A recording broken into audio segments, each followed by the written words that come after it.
So we were at the Students for Life conference, the 2018 conference in DC, and we just decided as we were driving away, well, really before that, as we were walking to our car, we were like going nuts about all the different cool stuff that happened because we weren't really experiencing each other. It was so busy. Basically all day there were people talking to us, and that is not a complaint at all. I am so happy about how busy the booth was, and some of you maybe have seen the picture that I posted on Facebook that Missy sent me of this huge long line kind of waiting to talk to us. And there wasn't always a line, but there was basically always people there to talk to. We had some overlap in our conversations, but it was a lot of us just having different conversations. I rarely knew what Tim was talking to that person about. I rarely knew what Rachel was talking to that person about because I'm talking to this person, and sometimes someone else is waiting to and talk. they might have done a rotation. Like I know there are a few people that talked to me for a while, and then they went to quiz Tim, kind of theology or something like that. But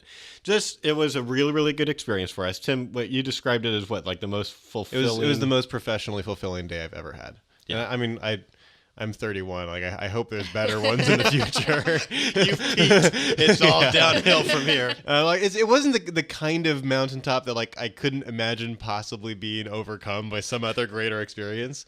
But it was such a great combination of different things. Yeah. So I spoke at the conference, and I put a lot of work into that material, and it was pretty personal material in a lot of ways. Yeah, material that I really, really cared about. Do you want to get into the topic at all? Even just say what the topic was? I was talking about social media. We're going to release the audio, so I don't need to tell kind of the story of how that came about because I tell that in the thing because it was just too ironic and weird. Right. But it was a weird experience to be asked to do that, given that I hate talking to people on the internet, and that was very much what they wanted me to talk about. They had me and this other guy, Joshua Tiarina, and Joshua was going to talk about more kind of here's kind of details about social media and kind of distinctions between different types of social media.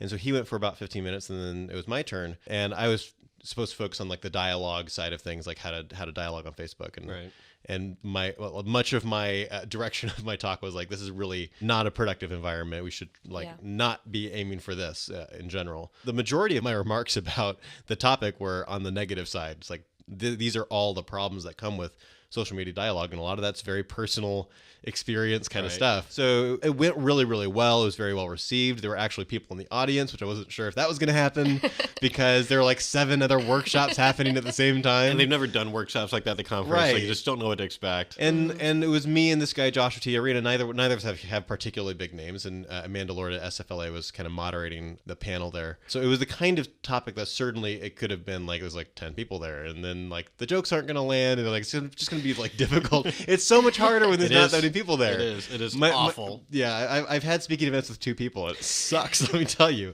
And so it was really nice. It beats my record. The room was packed. There were people sitting in the aisles and stuff. And so it meant that it was a really engaging group. And it went really well. The Q&A I felt really good about. The Q&A went really, really well. And so we'll release that later. But it was a combination of things. It was all the conversations, the encouragement from the students, and some particular high points in my conversations that I'll get to later. And so the combination of all of those things, this is a stinking awesome day. It was just very, very exciting. I was a little worried about Tim's talk because I didn't know if the students would take the approach when they're looking at all of the 7 options at that time. Oh, I know social media. I'm on Facebook and Instagram and Snapchat. I got nothing to learn. I was a little worried about that, but I was really happy to hear that both Tim and Josh's talks were packed, standing room only packed. And after his speech, he had a blog post available printed off at the table. And I was at the table all day, and after his talk, there was a rush of a crowd of, is there a copy of the virtue signaling blog here? Yeah. I wasn't sure that would happen. I was thinking there wasn't a ton of time in between workshops anyway. And so the fact that they so wanted that article, which they can get on the website right now anyway, they can get on their phones. They really wanted to get that content, and that sent them to the booth, and we could have more conversations with them, which is good. And it helped that Amanda really strongly promoted it because Amanda had read the virtue signaling piece, and she loved every word of it. And so she was promoted it really strongly and promoted our blog really strongly. This blog is just so amazing. That helped too. That probably had something to do with why students actually went to get the printed copy. Right. And you also had a really good day. Do you want to talk a little bit about your experiences before we get into specific stories? Tim's wife, Bethany, and I were at the table all day helping students as they came up. And there was something really special for me about Saturday because I first attended the SFLA conference as a freshman in college. And it was the first time I'd ever gone to the March for Life. And the next day, my group went to the conference.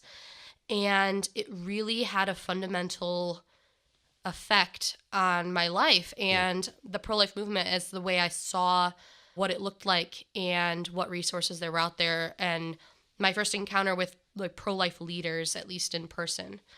And it was very moving for me as a freshman.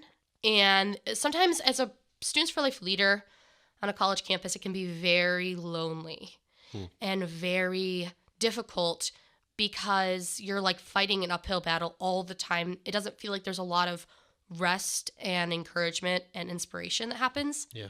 I mean, you're pouring out a lot.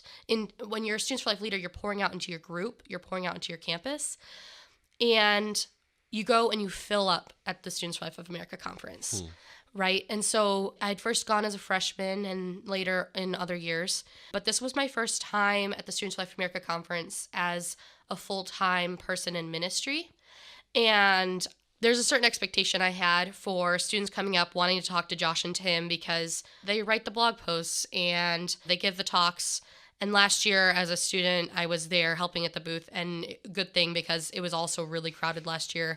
Yeah. And Bethany wasn't there last year, so we needed the help even more. Yeah. I was a little afraid to like hang out at the booth all day because I didn't want to be a distraction for Josh and Tim, but I was able to like sell courses and stuff, even as a student. But this year I had students coming up to me who like knew of me, and either I'm giving a talk at their campus this year or they'd heard me on the podcast if they're part of the course. And it was just really great to be able to discuss things with students and talk with them about specific things that related to being a Students for Life leader, but also ERI stuff. Yeah. There were multiple club leaders who were wanting advice about like something to do with their club process. And I'm just like, talk to her. Talk to Rachel. I got nothing for you. They're like, tell me about how to grow my club. It's like, you're talking to the wrong dude. Rachel. There were quite a few of those. Yeah. Yeah, it was great.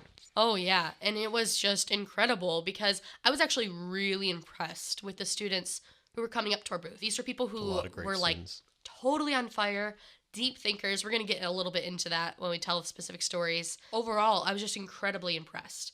Also, several of the fellows, which had been mentored by either Josh or Tim, came up and visited us.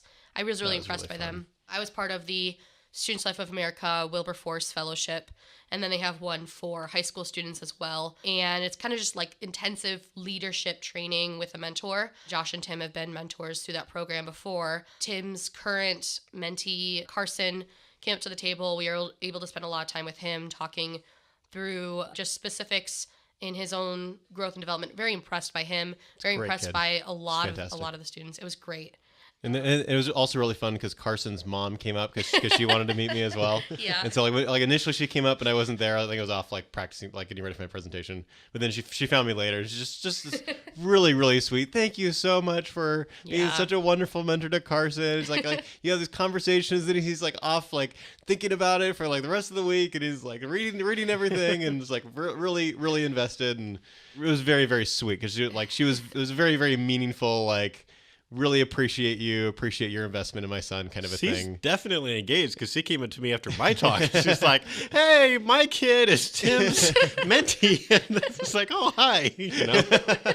So it's just very, very sweet. And Carson's just been a fantastic Stevens Fellowship mentee for me. So I didn't know whether anyone would come to my talks either because it's just stuff and work something. So I did a homeschool conference in Atlanta last year. It's kind of the first in a series of tests that I'm just kind of interested in, like the idea of like, I feel like our course would be great for like homeschool families or homeschool groups to do. It's like, get ready before you go to college. Like, like instead of having to spend, a lot of your freshman year or even worse later, like your sophomore year, like kind of getting equipped to have good conversation on campus. Like I want you to walk onto that campus for the first time ready to go kind of a thing. Yeah. And so it wasn't a great test. There's some kind of issues with that specific conference. That means I didn't learn enough. We need to do some more tests. But anyway, I spoke this thing because if you have a booth, basically this particular, I don't know if this is normal because I've never done a homeschool conference, but basically everyone who gets a booth is all but guaranteed at least one workshop, which means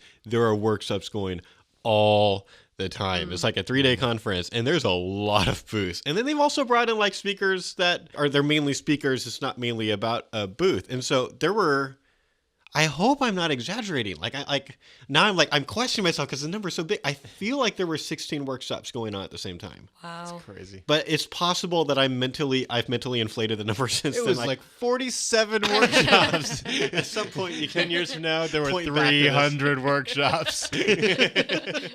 I don't remember. I know there was at least 8, so it's possible I've doubled it in my mind. I don't know. Anyway, there were so all the workshop rooms are tiny. Like it's basically like even if you were a popular person, if you're in one of these workshop rooms, they're not going to put more than 20 or 25 people in there because that's how many chairs there are and there's not much room. And so I've experienced this speaking at a conference, sort of, competing, not competing, however you want to say it, with a lot of other speakers going at the same time. You're kind of like looking at your title, like who's got the best title. You kind of like trying to figure out where are people going to go. And I mean, Trent Horn was speaking during the first one anyway, and everybody loves Trent Horn. He's on Catholic Answers. I've always got people saying, "Hey, do you know Trent Horn? Oh my gosh!" Like that kind of thing. We have a lot of Catholic students that follow our stuff, and if you're Catholic, I feel like you know about Catholic Answers. At least that's been my experience as the non-Catholic watching this. So anyway, Trent had a big session, but so it was very surprising and nice when I walked into the room just to set up the gear, and the place was already basically packed. And like there's still people kind of streaming in. We got all of our stuff set up, and I did the talk. It went pretty well, but we didn't have a lot of time for Q&A because we had gotten started late. There were a bunch of like tech issues, basically. But there was a question, the very last question that happened. It's one of those frustrating things where, when you've got time for one more question and then it's a really complicated question. Yeah. Why couldn't you have gone first? I feel like this happens to me a lot. Because I go to your groups and I tell the students, all right, okay, let's see who has the questions. Hey, this is the most complicated question. All right, you go based on the questions we were getting you don't need to help them. We were getting really interesting, sometimes really complicated questions, like exactly the right philosophical questions sometimes. And sometimes even some weird questions, like the kid who asked me if the pro-life movement is going to be able to handle it in 100 years if people have microchips in their brains that automatically abort their babies. Yes, that's actually a question that I got.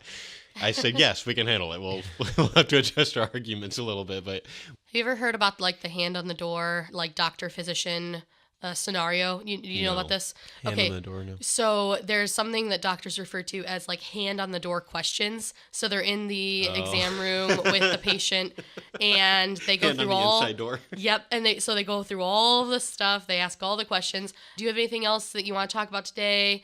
The patient says no, and then they put their hand on the door to leave. Oh wait, and it's like the most important like symptom that's like really embarrassing that they don't want to like ask about, but they are like they're always the ones that should have been asked first. That's interesting. They just get trained for like the second half of the session, just be like leaning on the door, just like with their hand on the knob, just like, come on. Like, psychologically, if they think I'm about to leave and they're running out of time, then they'll finally ask the question. Like to do a fake leave a couple of times. Like an encore like answer. So this is what happened to me. So the last question it wasn't Life of the Mother. I can do kind of a soundbite version of Life of the Mother, but there's a more complicated version of the Life of the Mother question that I think we spent some time on when we did the course podcast on it. But it's kind of like, what if it's not just her health, but it's like an extreme health problem, but you don't know exactly how dangerous it is. Like you can come up with modifications where just as soon as you make things less clear, it's less clear. I know that's tautological, but I'm just saying like that's what happens. And I've gotten this question sometimes from purchase people who have spent some more time thinking about this or just sharper and are like, well, what if she's got a 35% chance to die? What if it's a 70% chance, 50, like all this stuff. That's basically the question that I got at the end. And right as this question's coming up, I've got the Students for Life moderator person standing up, giving me the body language like it's time to go. It's like, So I did like a minute or a minute and a half answer on it. And while I was giving the answer, I was very much self-conscious that I'm not answering this the right way. Given that this is a very, very pro-life conference, I don't know. I need to try to count the heads in the video that we posted. I feel like there were at least 100 people in the room, but I'm not very good at just seeing a group of people and being like, oh, that's exactly 700. That you always lose the marbles in the jars. I don't know, it was like 50 marbles.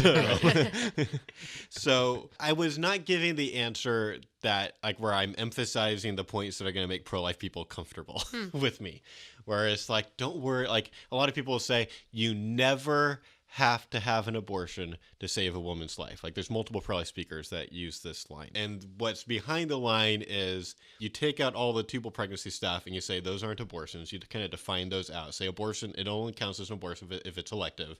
So unelective abortions is not abortion. So you've kind of by the language, you've structured the definitions to make that statement true. And then you can say, and as a doctor, or there's this doctor who said that he's done all these emergency, pregnancy situations and has never had to do an abortion. And it's well, yeah, but it's because he was able to do a C-section. So anyway, you hear, and that's the kind of line that that's what pro-life people, I think, a lot of times just want. They just want that kind of soundbite where they can feel comfortable. Okay, I can be a zero exceptions person. And my inclination is just to be a little bit more kind of direct and transparent about where I'm coming from. And so I just got into kind of here's kind of what I think. And it wasn't the most comfortable, but it's kind of more the way that I would answer this if I was on a college campus, where I'm just willing to concede some ground and just say, I don't even even if there's not a case I can think of at the moment where this would happen, I'm sure someone can give me a thought experiment. I'm not a doctor. I'm sure you can come up with a case where it's not a tubal pregnancy. It's first trimester pregnancy. Her uterus is so cancerous that we can't wait.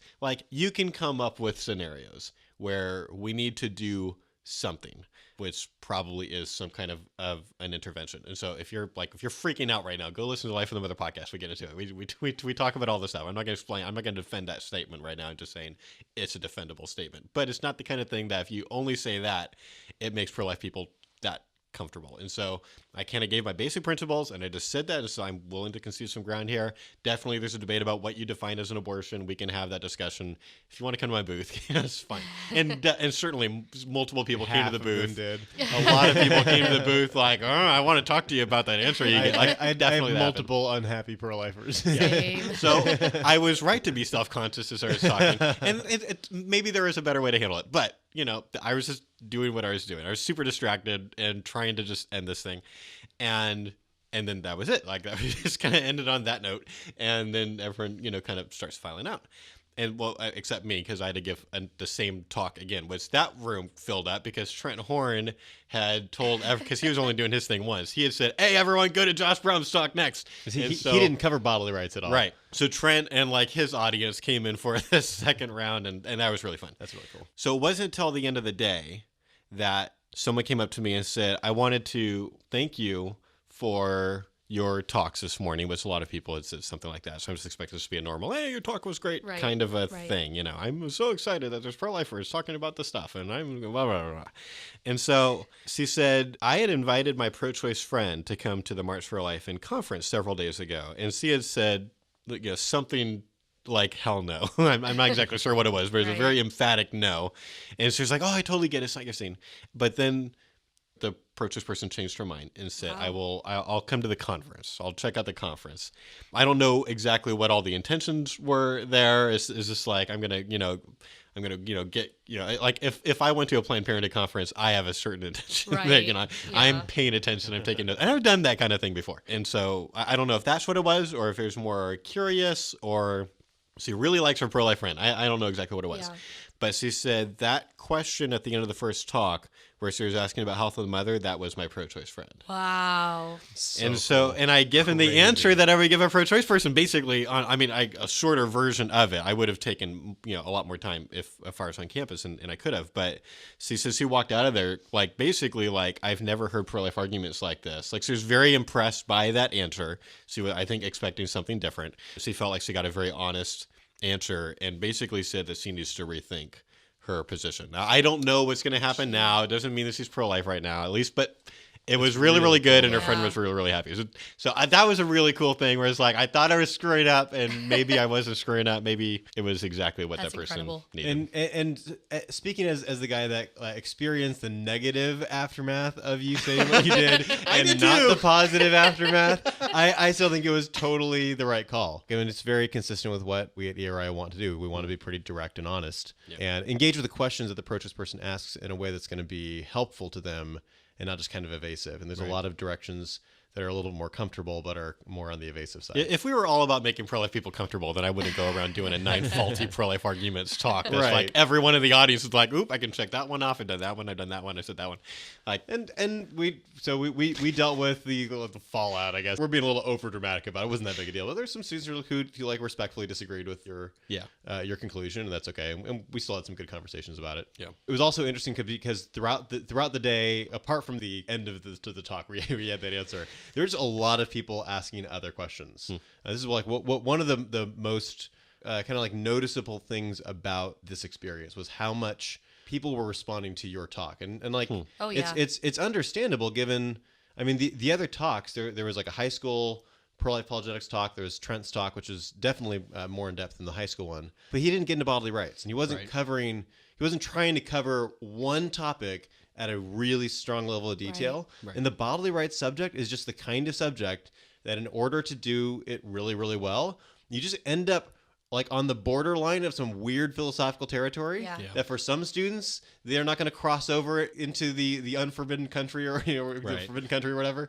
But some of them are like, well, what about so-and-so? And like, distinctions between killing and letting die and all that kind of stuff. And then you wind up in interesting territory. There's a really fun selection bias thing that happens if there's other talks going on, because the ones that are into that, like I'm telling all my, like we've got like these like kind of philosophy nerd references that we've like made as jokes into the thing about like trolleys and stuff like that.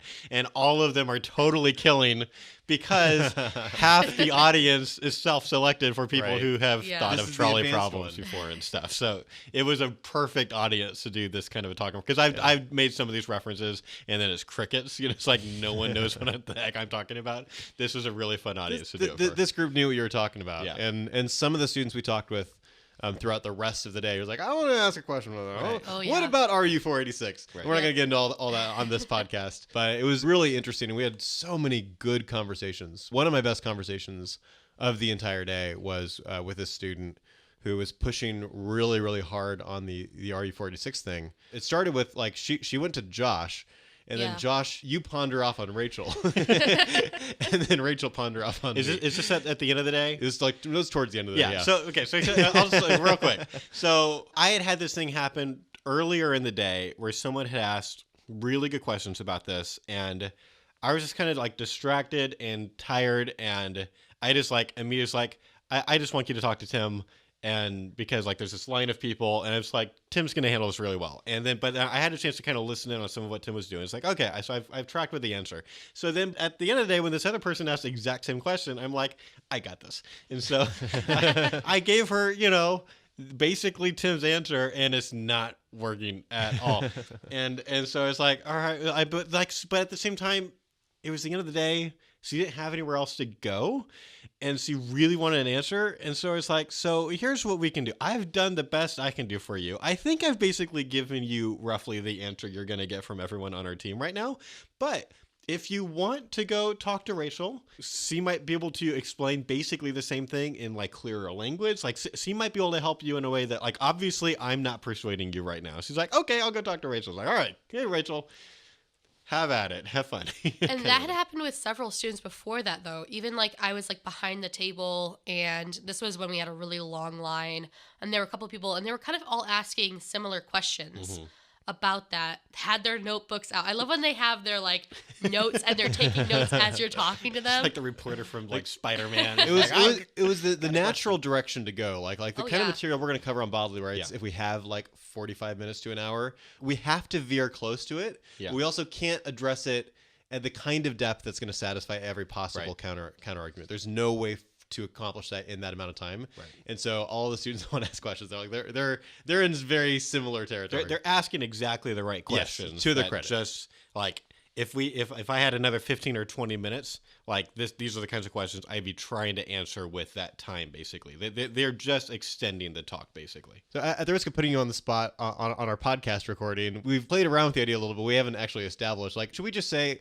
we're definitely going to do a additional video on the bodily rights module on this question? I feel like we have to. We should. I think like even before that, we should probably. We've been talking about doing a course podcast on what are the things that we think differently about the de facto guardian paper since it got written, and some of this kind of connects with some of those things. I feel like we could kind of bring this topic into that, and let's just make that a higher priority to get it done, because clearly, like, I was so surprised by how many people were asking these amazing, nuanced questions, and I just think we need to be able to get it. So certainly, yes, there should be another video on the course. Probably podcast first. And certainly we're going to do a podcast. We're going to be talking about this. This is going, I know we're going to put this thing out on the free podcast. So just so you know, there's some really good stuff on the course podcast that we're just not getting into right now on the free podcast. So it's $39. Like, come on. All right, good. I was going to say, if you're really confused right now about any of the bodily rights stuff we're talking about. We're not being that clear We're right not now. giving that much setup. You should, we're not trying to be like vague on purpose, but you should get the course. It's really good stuff. But like, as soon as like we explain what the questions are, then it's going to like be a real tease. So it's just like, they're really good philosophical questions. Yes. We talked with this student for a while. So Josh talked with her, and then Rachel talked with her briefly, and then I talked with her for a while. It was kind of an interesting experience because, like you had said, you had already given kind of the gist of the direction that I go with these questions, and so it's like she had already experienced that side of it. Right. I felt bad because I'm overhearing you repeat like exactly the same thing. So I'm like doing some repeating, but then also I think it was fine because it just meant that she was a little bit more familiar with the question, knew how to kind of like direct to where her response was. Yeah. And we spent a lot of time. It was like an hour or something. Oh, yeah. It was a long time just on bodily rights. And she was pushing really hard. And we ended up in kind of weird territory that, like, I don't have like the right kinds of ready thought experiments to like respond to her criticism. So like it's like area where it was good that she pushed, and I've got to like ponder a little more, and we'll talk more later. But I'm in the territory where I feel like I'm giving pretty good responses, right? But they're not super clear. Like it certainly could be better. Yeah. And it's not clicking. Like I feel like ultimately I did feel like I responded to all of her arguments, but it wasn't clicking with her. And then there was like a 1 minute break when Rachel and my friend James Arnold, who just happened to be there and like hanging out with us the whole day. That was really fun. And my wife Bethany, they were all kind of around. And then like it was like dinner time, and so like my wife had gotten me a sandwich, and so like, okay, let's go, like let me grab a drink, and then like we'll go sit down and continue this. And after we sat down, the conversation shifted, and this is just very, very hard emotionally for me on this podcast, because I can't go into all the detail on this conversation that I want to, because it has to do with really like kind of top secret project stuff that we're working on. But I'll say this, this was the highest point of a day full of highlights for me, because it was a huge breakthrough moment of, I figured out what was actually going on with her argument, and it was very, very different than what it certainly appeared to be. Yeah. And gave her a very, very, very helpful response. Yeah. And like, I'm coming up with thought experiments on the spot, and I was just very, very much like on the top of my game. And like, we're seeing material that we're working on, like instantiated in front of us, and it was just really, really satisfying experience. And it's to see after all of this effort, like we're pushing hard on bodily rights for like an hour, and it's going nowhere with her. It's not satisfying. Finally, all of a sudden, everything starts to click. It was just really, really cool. So if you're frustrated that you're not hearing what this is, sorry, I'll say this is not a project that's going to go away. This is high priority. One of our priorities. It's a big project, so it might be a little while. It could be a year or two, but it'll be a really, really big part of what we're talking about in the long-term future. So just hold out, give us some time to get. I think it'll be one of the most important things that ERI has done to date. And Tim and I are actively working on stuff together, and it was really nice to listen in on that conversation. Just bits and pieces I got to listen to, because it was just awesome to see stuff that we've been talking about behind the scenes come together. We've been brainstorming like the whole week. Like Rachel finally moved to Charlotte. It was like just out of the gate immediately. We're having this like all these brainstorming conversations about this topic in particular, and then all of a sudden this conversation happens, and Rachel's right there, and Oh, it was magnificent. There was a really high point for me at the table that I kind of want to go into a little bit and ask Josh about, because I'm standing behind the table and I'm like selling a course to a student, and I overhear Josh go, "We love people like you," like very like loud, excited. "We love people like you," and something had happened on Twitter. Oh, was this John? Was John? I his name? do. Yeah. He posted a This picture is on John. Facebook. Yeah, Okay. this is John. Okay. That's an amazing What happened story. with John? So this guy walks up, and he's kind of older than like the average. Like I'm just like he's 40. He's older than the average. Person Student. at the conference. He's not a student. He's not 19. Right. So he holds out his hand and says, "Hey, I'm Josh. How's it going?" And he says, well, I think I actually asked him, "Have we met before?" Because I'm just used to this experience where people are like, "Oh yeah, we've met before," and I never remember. And I was like, "Oh, sorry, you were 10,000 people ago. I don't remember." And so he's like, "Yeah, well, you wouldn't remember me, but we did have an interaction on Twitter 5 years ago." Such an amazing story. This is just gold. Oh, I know, right? He said, Especially after my talk, it's like, this is everything. Yes. Yes. he said, "You rightly put me in my place 5 years ago." How many people can say that to like another person?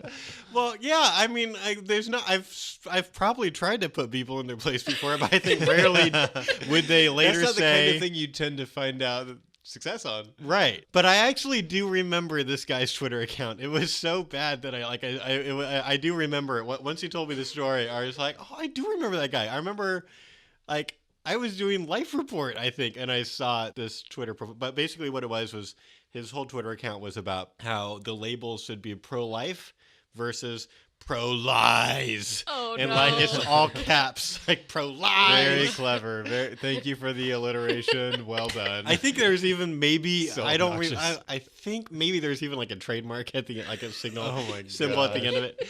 So I remember seeing this and just like, oh, It is the man. fundamental distinction. The only difference between pro-life people and pro-choice people is that one is pro-life and the other is pro-lies. Look, there are a lot of people like this. I don't remember what I said to him, but apparently this was like one of those cases where I was like, "All right, I'm just going to try just for the heck of it." And I sent like a private message. I think it was direct message. And according to him, said something along the lines of, "Do you really think this is the most effective like way to talk Wow, about people?" yeah. Like something like that, Yeah. which sounds basically like me. I'm glad you did it in a private message and not Oh, yeah. like at him. I'm not positive. I think that's the case. Like if I could see if he had tweeted at me something like, "Hey, Josh Brahm at Life Report, don't you agree that it's about pro-life lies?" Like I could see Right, myself yeah. doing a reply that like Yeah. if you call me out publicly asking me this question, I still might private message you, but I might not. I don't know.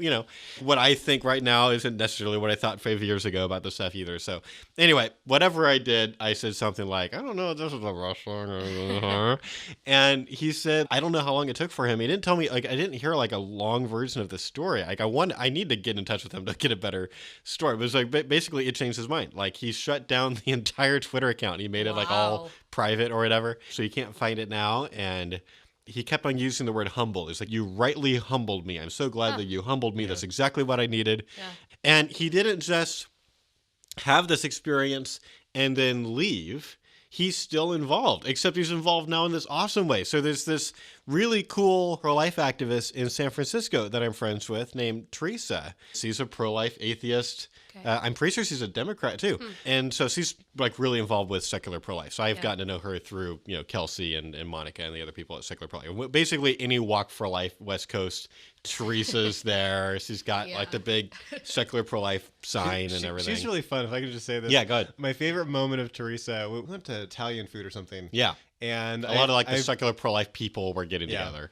And then there's I us. I made some comment about how I needed something with meat in it. I'm very much a meat eater, and she made a comment. She's a vegetarian or a vegan. I'm not sure which one. And she said the funniest thing. She was like, "What is too humane for you?" I just thought that was very funny and very pleasant. Yeah. So now this guy John, who used to be the pro-life lies or pro-lies guy, is working, like he's kind of her right-hand person. So you've got this like white Catholic, like reformed pro-life dude, conservative Christian guy who's now working with the pro-life atheist Democrat in San Francisco, and they're doing awesome things together. And I was like, this is amazing! Like going from internet troll to like actual ministry is pretty much what we could hope for, like all of the internet trolls. Yeah. Like there's that's hope. Awesome. There's reason for hope. I love that he didn't just like go off into the wilderness and like and then we never hear from him again. Like, I mean, that's still better than Mr.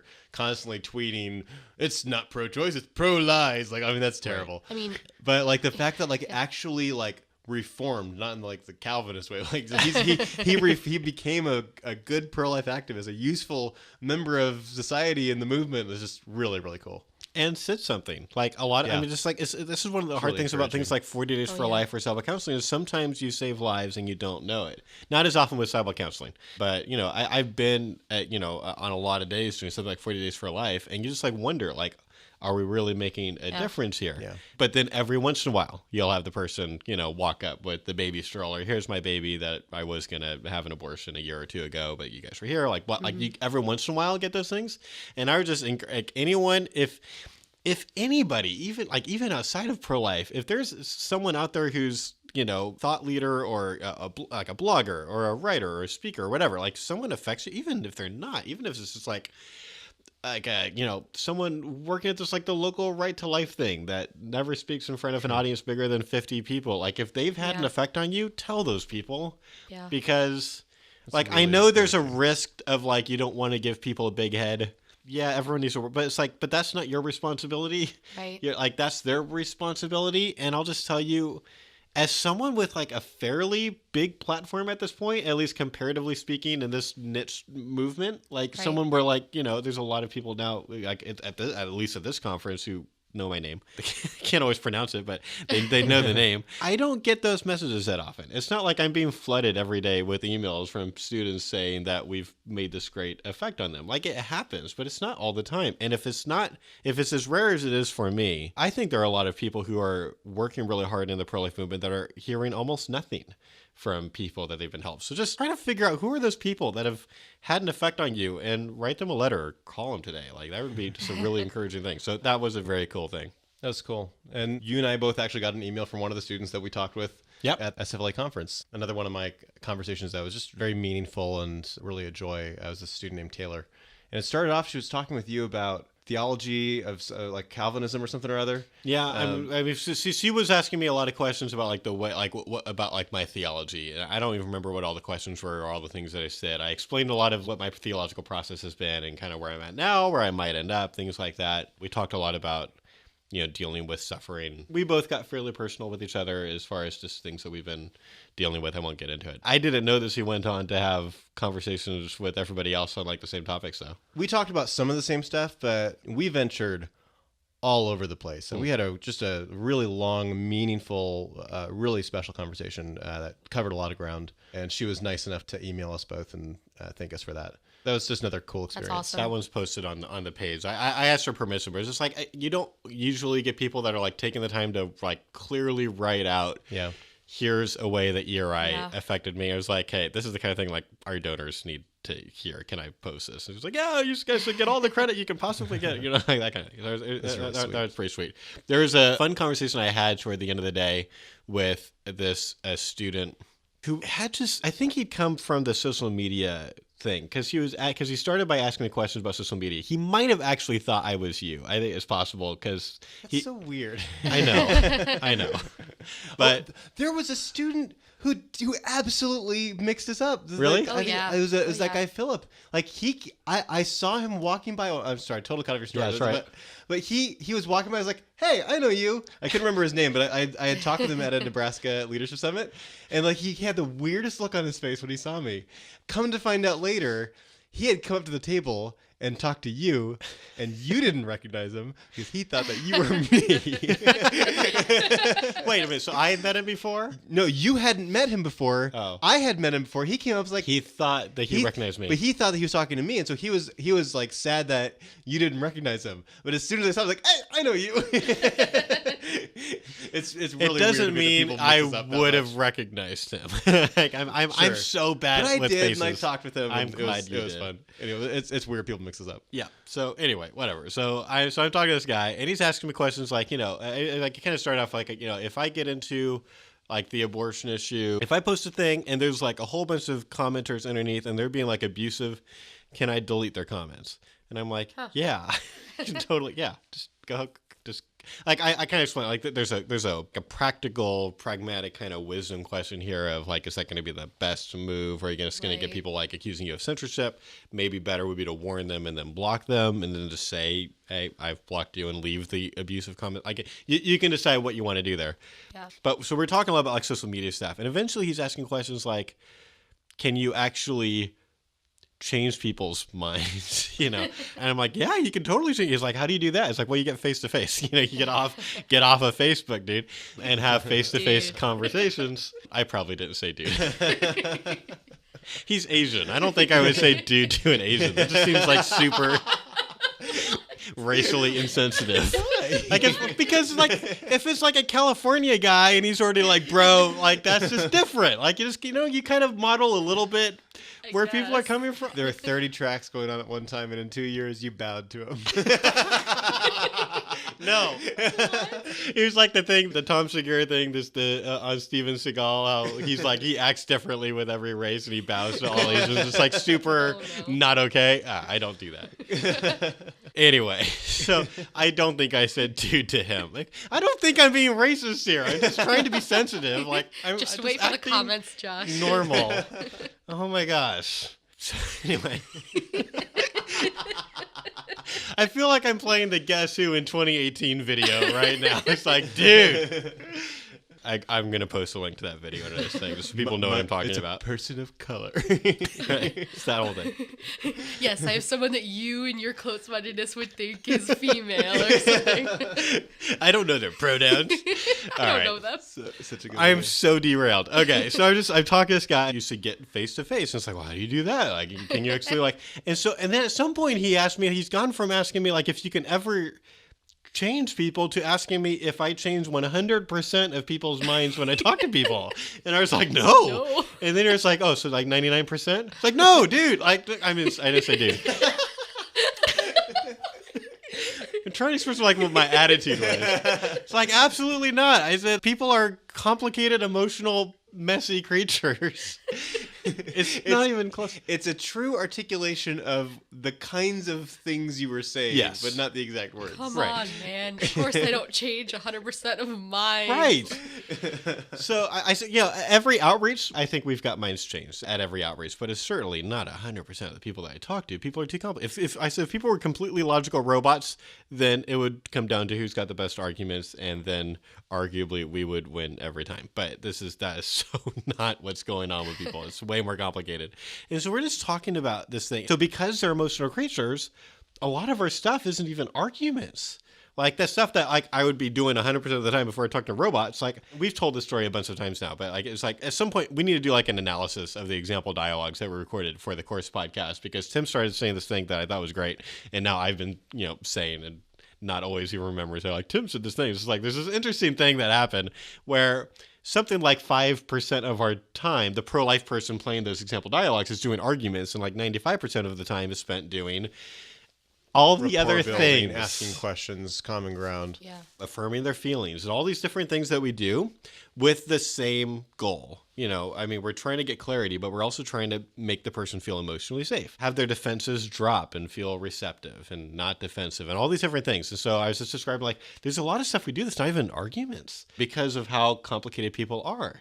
And he's like, what do you mean? Like, what do you mean you do stuff that's not arguments?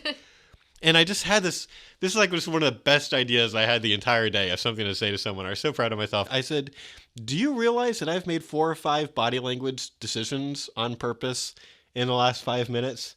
And he was like, what? So I'm going to paint the scene. So I was standing against a wall and kind of leaning against the wall, but I kind of angled out a bit to make myself shorter.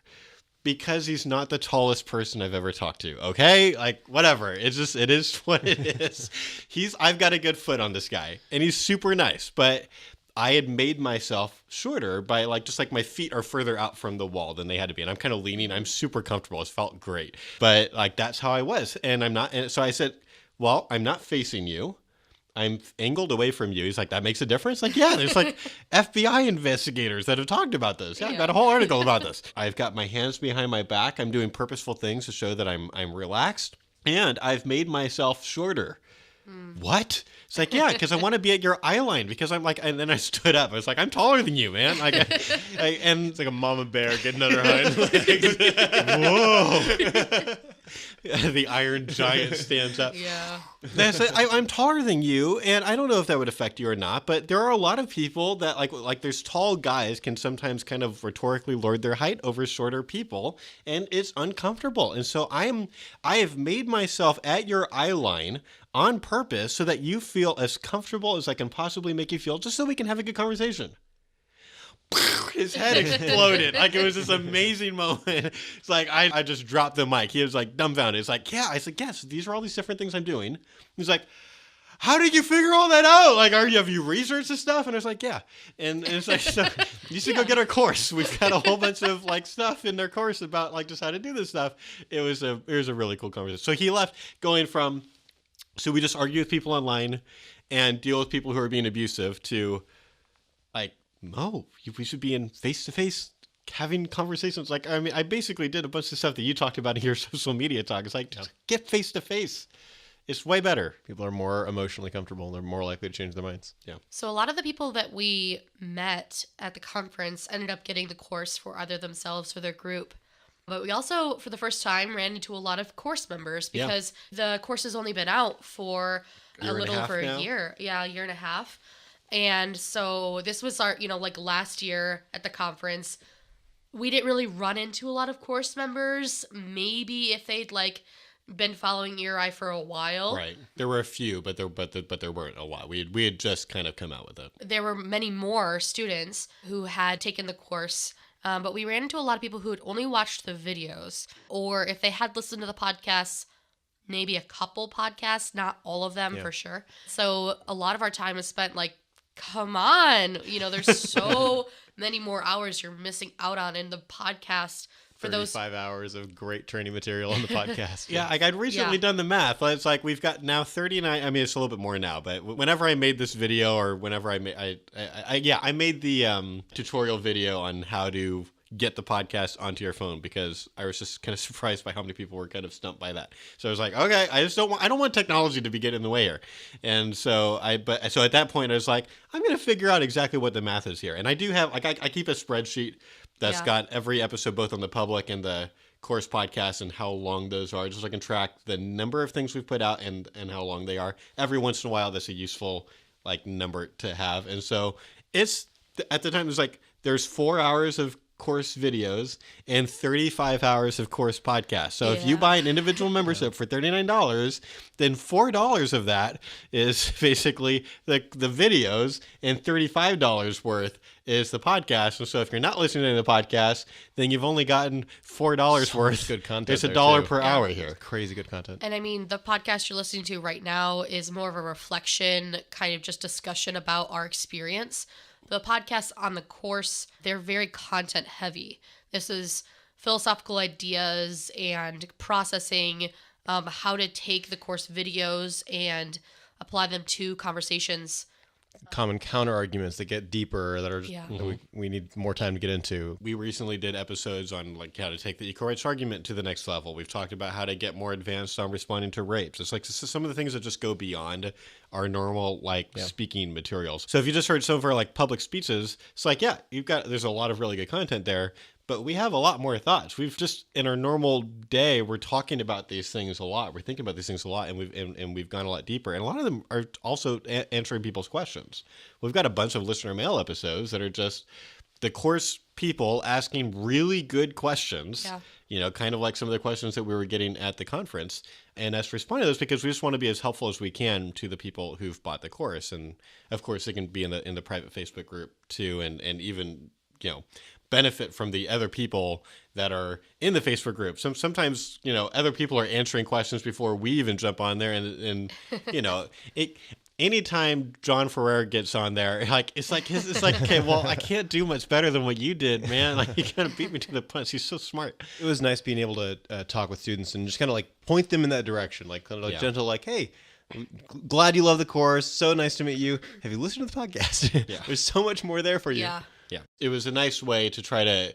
It's almost like you're giving people a free new course, because it's like sometimes I feel like they're not even really aware of it, even though there's a big podcast button at the top of the website. Like, it's just like there's this whole other thing that I know wasn't a big deal in the beginning. Like, it's not too weird to me that like people who bought the course right when we put it out, like we only had 3 podcasts out when we first started. Like we had pre-recorded those because we wanted there to be something there. But like at the time, it was mainly about the videos. But basically, this course becomes more and more instrumentally valuable as time goes on, as long as we keep on adding more podcasts. Now we've got several more modules that we want to make as we keep on building onto it. Like, we're not going to make other courses. We've already decided, like, we're not making a separate Saddleblock. Now you got to buy the Saddleblock counseling course, and now you got to buy this course. No, it's going to be one course to rule them all. If you've bought it, you get everything that we make for a whole year. And it was kind of fun to see people like, there's a podcast, like, yeah, it's amazing. There's like, there's 35 hours of great content there, and definitely trying to direct them toward that. And you should be going out there and actually having conversations with pro-choice people. Yeah. And as time goes on, things happen in the world, and the podcast is going to help you keep up to date with tools that are going to help you in your conversations, like the Birding Fertility Clinic. Mm-hmm. We did a podcast talking about that, the James Franco video with Elizabeth Harmon. Things that are coming out in the culture that your pro-choice friends and people on your campus or whoever are going to be asking about, like, we are keeping you up to date with how to discuss that. And so the podcast is something which is allowing us to keep in communication with those who have gone through the course. So I want to tell just one more story then, because it kind of that's kind of a good segue to the Scotland guy. This guy is so amazing. I just wanted to brag about Emmett, because he, we met the first time a year ago at the 2017 the 2017 Students for Life conference, and he bought the course for his group. So he leads basically kind of 2 pro-life groups, kind of like Students for Life like groups in Scotland. I think they also partner with some of the pro-life people in Ireland too. But they bought the course. I remember thinking, it's like, oh, cool, we're going international, kind of thing. At this point, we've got quite a few groups. I know there's some groups in like England and some other places, Canada. And so recently, his group was one of the groups that got a scholarship. We had a scholarship program going on. I don't know if we're going to keep doing it, but last year we had a scholarship program going on for clubs that just can't afford the course. I had raised some funds from our donors to just pay for courses for certain people, and his group was one of the groups that got that scholarship. And then a lot of my December was spent fundraising, because it's December. This is like, it's kind of how this works. There's a lot of people that their kind of cycle is to give once a year, and a lot of times it's in December because of the tax break. And so if they give a lot of money in a year, a lot of times you're going to get, like, it's pretty standard for nonprofits to get about 40% of their annual income in December alone. The numbers aren't that as extreme for us, but certainly December is a pretty good year for us. But it's also like you want to be kind of reminding those people, hey, we're still here. We're doing awesome. We could still use more money. And so my assistant, Kim, had reached out to our scholarship clubs and said, hey, could you send us some, like, how are things going? Did you end up doing outreach? So just kind of like update us on how things went. Literally, the day that I was going to talk to the donors who gave the Scotland group the club, Emmett sends us an email to let us know how things have gone. And I'm just going to read. How did things go? It was, the donors were like crying. Like, it was awesome. So here's what he said. Dear Kim, my apologies for I wish I could do a Scottish accent. If I wish I could do this whole thing in Scottish accent, but it'd be terrible. My apologies for the length of time this response has taken. We've had an amazing year, and so much of that success is down to the resources from the Equal Rights Institute. Since I met Equal Rights Institute in January 2017 at the Students for Life America Conference, I have had the pleasure of delivering 10 different Culture of Life presentations 112 separate times. Wow. Crazy. I'm going to say that again. In 1 year, this dude gave 112 pro-life speeches. Wow. I was like, you just knocked our numbers way out of the water. That's crazy. in 30 different high schools, 5 primary, and 4 universities across Scotland. The influence of ERI strategies cannot be highlighted enough as I propose the culture of life to over 8,000 students. Often just class sizes allowing greater interaction and debate. So how we got to those numbers is, and this is something that, have you guys ever had the experience where you got to do a whole bunch of classes at a school like back to back? Like I had one, at JFA. This is a thing where this makes for a long day. Like every once in a while you go to school, they can't set up an assembly for you where all the students hear you at once. They're just gonna be like, well, we're gonna give you our social studies class or whatever it is. We want you to speak, and we're gonna give you like 5 different class periods. A lot of talking. It's all day, and it is long, and your voice is gone because you're having to speak up, but it's not mic'd or whatever. That's a lot of what Emmett was doing, was speaking in schools kind of all day at these different classes. He said, we haven't used the resources weekly as they're meant to, in the sense of like they weren't going through the course like all together in weekly chunks. He said, but I've used them in the training of our Project Truth Student Street outreach in May and June of 2017. And we had our road show. I don't know exactly what that means, from August 6th through 11, where 30 college students reached approximately 10,000 people. Wow. Again, the effects of your strategies in the training of these college students was amazing and so much more fruitful than previous road shows. It was a much more holistic approach thanks to your work. This is exactly the kind of thing we want to see. Like we spend a lot of time as a team developing content and coming up with new strategies, and seeing that go international at that level like that is that's so encouraging. So this is why we had a really good day at the Students for Life conference, and we were just like, we were glowing as we walked out. I think you could see us in the dark as we were walking to our car, and just like, we all have to tell each other stories. And then just once we were telling stories, like, we should record a podcast, if nothing else, for our donors who have been so generous and helping. Like, we were a startup. Like, people were taking a real chance. We're less than 4 years old. Yeah. Thank you. Fewer? Less? That one's tricky. But a couple of young people putting together a new pro-life group, I think a lot of people took a real chance on us. This conference day, more than any day that we've ever had, we were able to just spend all day to see actual real world results. Yeah. Like we've actually made a really significant impact on a whole lot of people who are doing a whole lot of really good work. And I'm a person who, like, as a leader, I'm often trying to tell our team, like, enjoy this moment. Like, really, like, don't miss it. But it's just because I'm preaching what I know I need to hear, because I'm not good at that. But I kind of want everyone, like, do as I say and not as I do kind of a thing. Like, I want us to, every once in a while, we have our head down, working really hard most of the time. But every once in a while, we should take a moment and enjoy hearing that we're like, this actually matters, like what we're doing actually matters. And this was a really nice time for us. It was a really special experience, like walking out to the car and driving back, because we were all just like overflowing with stories. We all kind of knew, like, okay, everyone has a lot of stories, so we're kind of like taking turns, because we all needed to process so much. Yeah. Some of the stuff that we experienced, like, other people were around for, and like we were able to share some of the experiences throughout the day. But there was so much to download and just process together. And one of the cool things about this experience was that it wasn't just a really big emotional win and shot in the arm for one of us. Like, if Josh had just had an awesome day, then we'd be like, yes, that's cool. And that's like good for the team. Right. But like, we all individually had like our best days professionally all at one time. So we were able to just celebrate together and process together and enjoy the win together. It's really, really sweet. I love watching our team just operate so well together. And it's just painfully, in the best way, obvious how much students want what ERI offers. Yeah. And honestly, a lot of people need what we have, and we want to get into their hands. And when they know it and they like are asking for more, it's just incredible. Yeah, there is. So you just reminded me of something.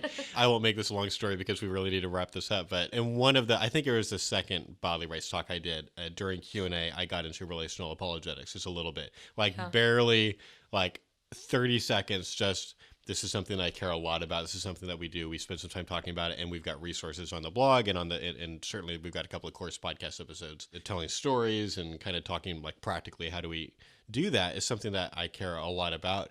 And I had a few people come up to me, one in particular, who was just so overjoyed that there was a pro-life speaker talking about this. He was like, this is something that I'm really passionate about too. Yeah. I've been doing this. I haven't always known how to do it. It's really hard, but it's something I definitely have personally cared about. And I haven't heard anyone talk about this publicly. I'm so glad that there's a group out there that is talking like that. We had a really, really nice kind of was like, yeah, I've got some resources for you. Like, I'm not saying you're doing bad at it right now, but maybe you might get one or two ideas from, and he's like, no, I've got so much I could learn. So it's just really, really sweet. I agree. What I'm getting from students is that they're wanting this kind of combination of, yes, we do apologetics. Yes, we try to think clearly and make good arguments, but it's not only about that. We're spending a lot of our time thinking about how do you set up an environment where people are more actually able to hear you and able to change their minds either in that moment or in the weeks to follow. And definitely we're getting a lot of good feedback about that idea. So I'm glad we do this. Yeah, me too.